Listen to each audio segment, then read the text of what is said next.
April is Jazz Appreciation Month, and the JJA is honoring jazz heroes, the activists, advocates, altruists, aiders, and abettors of jazz in 27 localities across America, including U.S. cities, the San Diego-Tijuana borderland, and Guelph, Canada.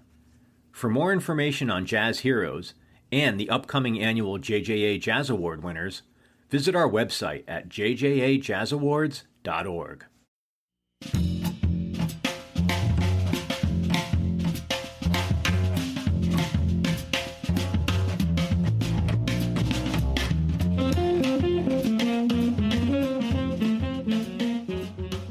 Hello and welcome to a 2024 Jazz Journalists Association Book Awards author interview. I'm Brad Stone, here with Aaron Cohen, co-author of this book, Gentlemen of Jazz, A Life in Music, autobiography of Ramsey Lewis, near and dear to the hearts of us Chicagoans and native Chicagoans.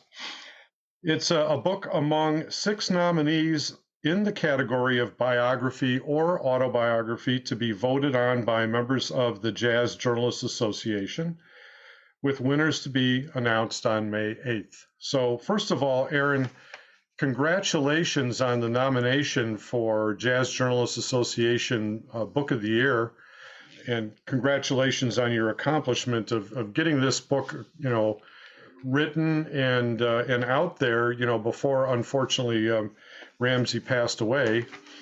Well, thank you very much. It's a great honor to have been nominated by this organization. I mean, the jazz journalists are the ones who know, don't they? So to be recognized by this organization is a great thing. So thank you for congratulating me for it, and thank you for reading the book as well. Absolutely, it's my pleasure. And as I mentioned when we were chatting before, that I'm actually a native Chicagoan, and so this one was one that I was really looking forward to because of Ramsey being a Chicagoan, and also the fact that I loved his music over the years, and so I felt a real connection to him, and got to see him in a wonderful little club in downtown Chicago, and got to meet him, and so that was really an honor as well. So tell me, I'm going to open up with this question. Being a co-author like this of an autobiography, it's kind of a special category, really, of writing, isn't it? It's not like writing your own book. So could you maybe kind of address what that was like for you in working with, Mr. Lewis, and as a writer, how you felt your contributions really helped this book come to fruition? Sure. Well, Ramsey Lewis was wonderful. He was wonderful to work with. He asked me to help him write his memoir. And so, of course, I agreed. But let me actually take one step back. His agent called and asked on his behalf if I would be interested in this project. So, of course, I said yes, because it was such an honor. But, I had my ideas for what a book like this should include. I had my ideas for what I wanted to emphasize. I had my ideas for what should go into Ramsey Lewis's story. However, it's his book. It's up to him. And so I met with Ramsey and his wife, Janet Lewis, in their home. They had a lovely condo in the Streeterville neighborhood in Chicago. And I went over, and along with introducing ourselves, I'd met him before, but along with reintroducing ourselves, I presented him with my ideas for what the book should include, what the focus should be. It would be his story, but these were the points that I felt were important to raise. And I had my overall structure for how I wanted the book to be structured as I envisioned it.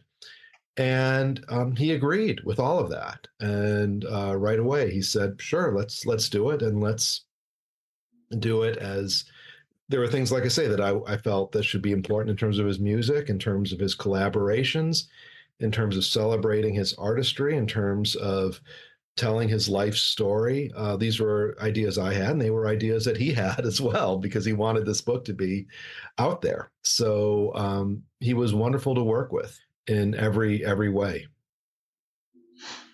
One of the things that really stood out for me, given that, I mean, I certainly know his music pretty well, and the fact that he was very diverse musically, wasn't he? He, Uh, yeah, go ahead. oh, yes. Well, he took a lot of chances with his music. And it's very interesting because, as people know, he was incredibly popular especially for a jazz artist to have pop hits as a jazz artist, in the 1960s and 70s was no small accomplishment. So incredibly popular, but also went in different directions with his music. And a lot of that was his work with collaborators like Charles Stepney, or the musicians in his group like Maurice White, or in his latter years working on classical composition with Scott Hall here in Chicago. So incredible diversity and his interest in so many things. And that was something that he also wanted to emphasize, was his interest in so much, his interest, deep, lifelong interest in European classical music, his interest in Brazilian music, his interest in, well, his passion for gospel music, his passion for traditional jazz and swing. And so it was, these were all points that he wanted to bring out as much as I wanted to bring out as well. I think that really comes out in your book, and as much as I knew how diverse an artist he was, your book really took it to another level for me, that I thought, wow, yeah, he was involved in that too. It made me reflect on the fact that I think sometimes he got some negative criticism from those in certain, jazz circles that were more, purist, let's say, for taking those kinds of chances. But I don't think it's something that he ever regretted. Do you? No, not only did he not regret that, he certainly loved it. Of course, he was rewarded for it through the love he got from audiences around the world. But also, too, he was someone who had no bitterness about him. He had no rancor towards those who criticized him. He was in a position to, I guess, laugh it off in some regards and find it funny in retrospect. But there was no anger in him, no venom, no animosity, no need to settle scores or anything like that, which is also interesting too as a challenge as a writer, because every book needs conflict. There needs to be a story. There needs to be, not necessarily good people and bad people, but at least there needs to be a struggle. And he was certainly very open about those struggles that he faced throughout his life. But in terms of any sort of harsh words for those who criticized him, he did not have those. I think it also kind of ties in with the fact that he remained a Chicagoan his whole life, and lived in Chicago, even though, of course, he toured extensively, but he called Chicago home, as opposed to, doing the sort of usual move to New York. I get the impression from your book that he never regretted that either. He never did. He never felt that he wanted to live anywhere else but Chicago. And he lived in different neighborhoods in Chicago, but he always felt that there were and are wonderful musicians here in Chicago. As a artist who was able and frequently toured the world, he could have had his base anywhere where there was a major airport, and Chicago has that. He never sought to do session work or anything that is on the West or East Coast, Los Angeles or New York. He never was into that. He was into playing his music and could do that easily in Chicago. Not easily, but certainly could do that in Chicago anywhere, as easily in Chicago as he could anywhere else. So yeah, he never felt that his life would have been better if he lived anywhere else. And he always, once he became established as a musician, lived in very nice lifestyles here in Chicago. He didn't have any resentment towards people who left Chicago and sought to make their name elsewhere, but this was home for him. It always was.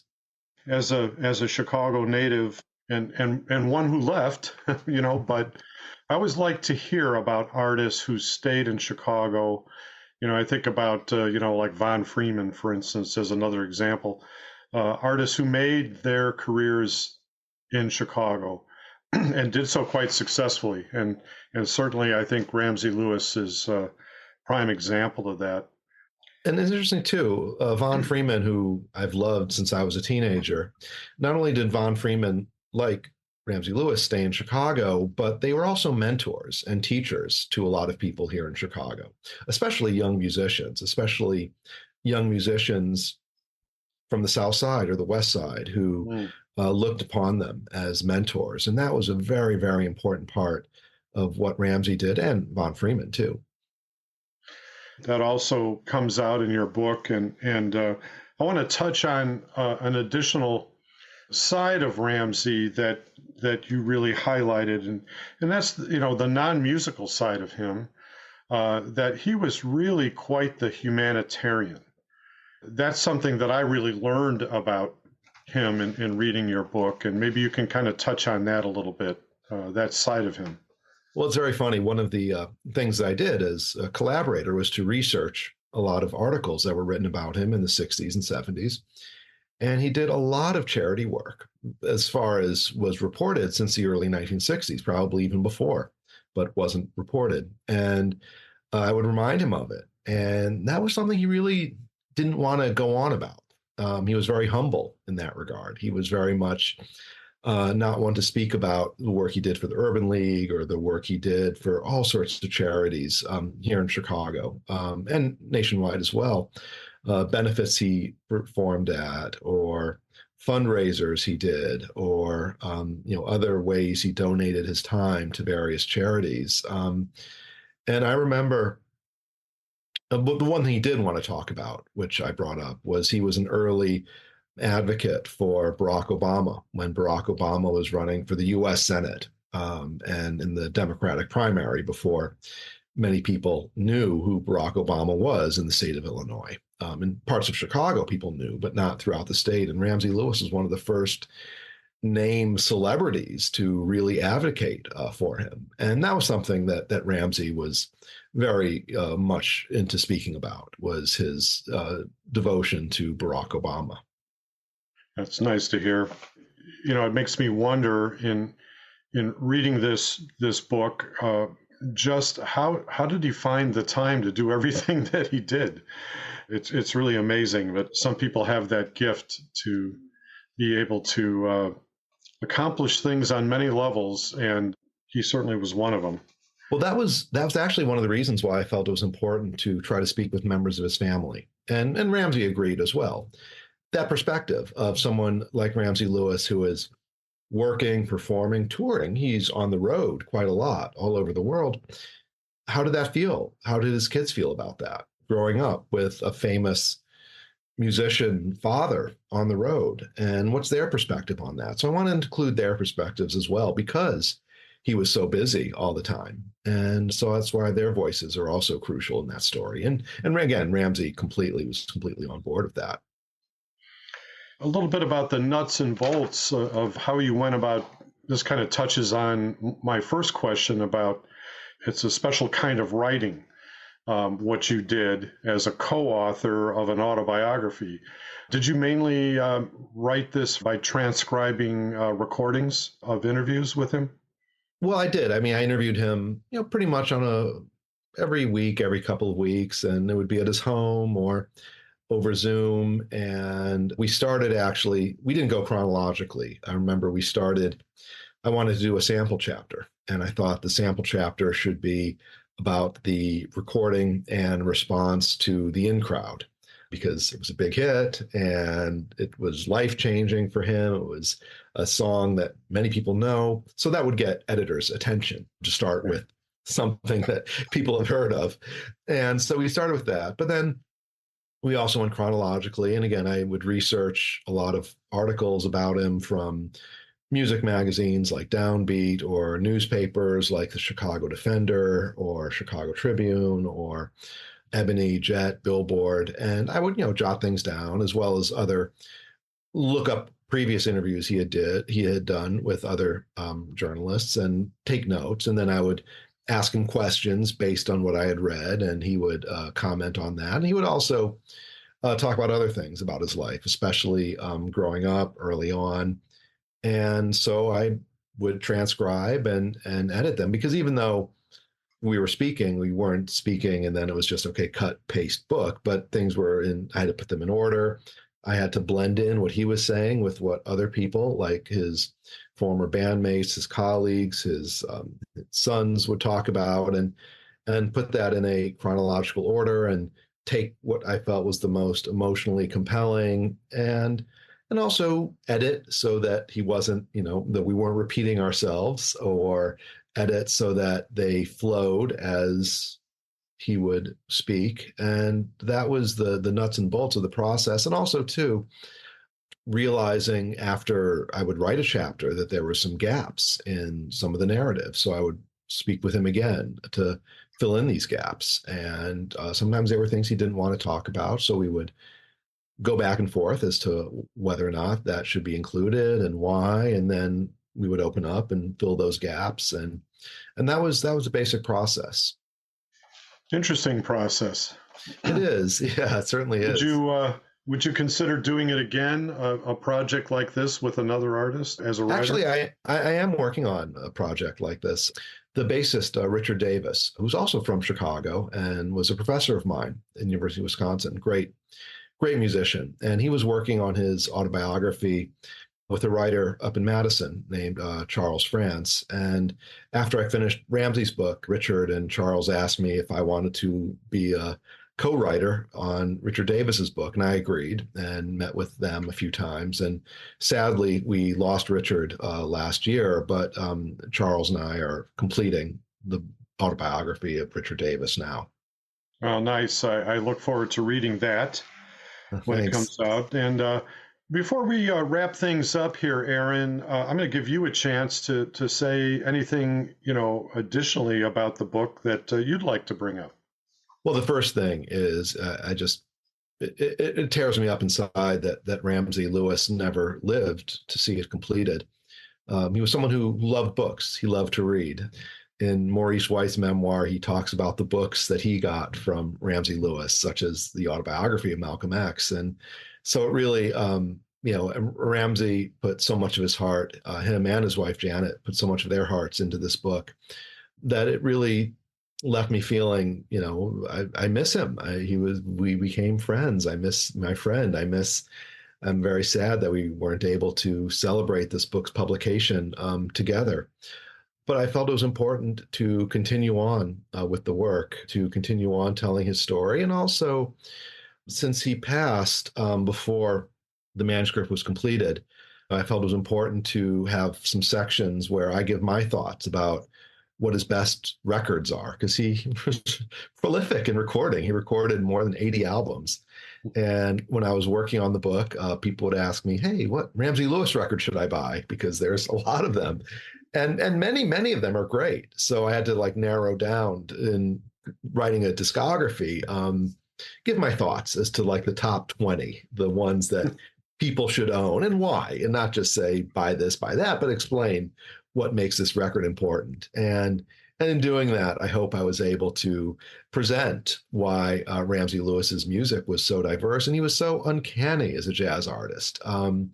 There really surely was nobody like him, nobody doing what he did, creating a sound that's the Ramsey Lewis sound. And that was a sound that permeated not just through jazz, but through different cross genres as well, whether it was R&B or pop, as one might say, but also too, and that's not even getting into him as a media figure, his success here in Chicago as a radio artist, as a TV host, how he was able to adapt to be coming across so well in different media, which is another high hurdle for anybody to accomplish. It's hard enough for anybody to achieve a great deal in TV and radio as a host. It's very difficult. He could do that in addition to being a great musician. So presenting all of that was the story that he and I wanted to tell. But again, he was such a humble guy, but so funny too. I think one of the things too, that he has such a great sense of humor that even when he didn't want to expound a lot on things, his sense of humor made it that he would say just the right thing because it was funny. And I hope I was able to capture that humor on the printed page. I mean, to hear his words are very funny. To hear his timing is very funny. To put it on the page is a whole different task. Well, I think you did that very successfully. Thank you.